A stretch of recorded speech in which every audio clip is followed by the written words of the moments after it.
నేను నిన్ను ఏమాత్రమును విడువను, నిన్ను ఎన్నడూను ఎడబాయను. హెబ్రీయులకు రాసిన పత్రిక 13:5. ప్రభువైన యేసుక్రీస్తు నిన్ను శిలువ ప్రేమతో కన్నాడు, విలువ పెట్టి కొన్నాడు.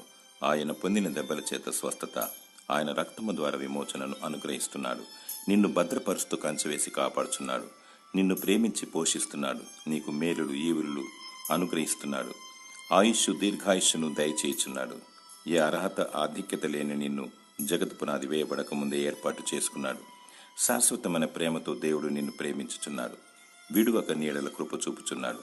దేవుని స్తుతించు. క్రీస్తేసు కలిగిన మనస్సును కలిగి జీవించు. పరిశుద్ధత పవిత్రత కలిగి నిష్కలంకమైన వధువుగా సిద్ధపడము. గొర్రెపిల్ల ముద్ర జీవము గల దేవుని ముద్రను కలిగి 1000 ఏళ్ల రాజ్యంలో పరిపాలించాలి. నిత్య రాజ్యములు చేరాలి. దేవునికి నమ్మకముగా జీవించుము.